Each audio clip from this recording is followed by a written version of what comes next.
I imagine you just like looking at a map of the U.S. and being like, where do I want to invest and build this portfolio? that one. In the middle of cornfield, U.S. Threw a bullseye straight in the middle.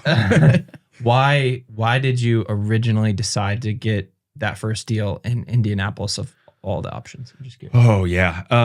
So, I could say that I had done all the research and I'd really done the comparison between every single market.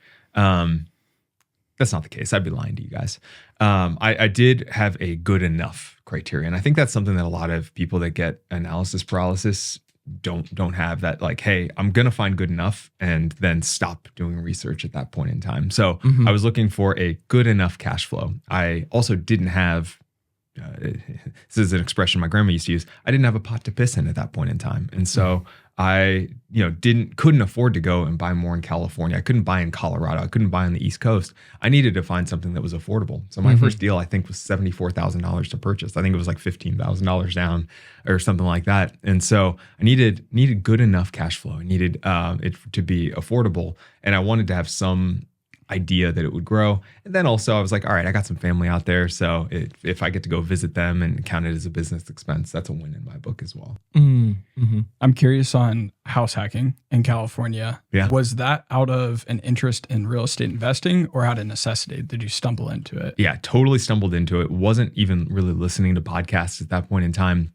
My wife and I were living in a tiny little house. We were paying somebody else's mortgage again. It was like a triplex, fourplex kind of thing.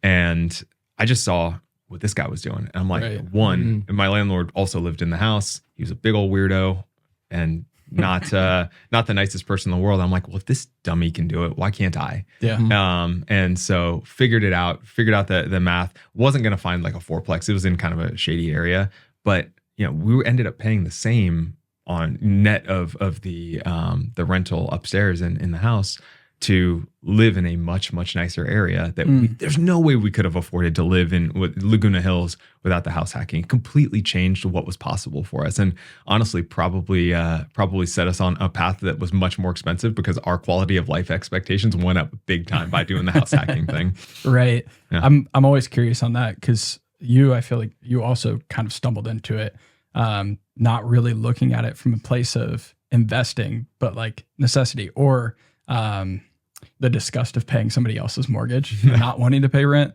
Like for me, that's how I stumbled into house hacking. Is apartment, had a terrible experience, flooded 4 times, paid way too much money for a 19-year-old to live somewhere. And I'm like, why don't I just go get a house where like I could deal with these problems on my own agenda and not have to rely on somebody else. So, which led into investing from there. It's like, oh, you've done it once. Now you can do it at scale.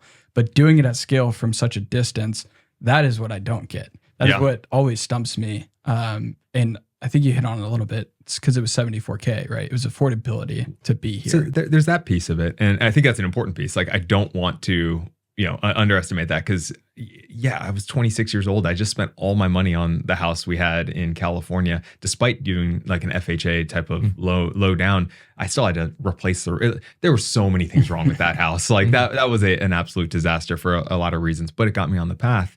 So it was cheap. But the other thing you need to consider is that house we purchased, which was not a duplex, but had a mother-in-law suite above the garage.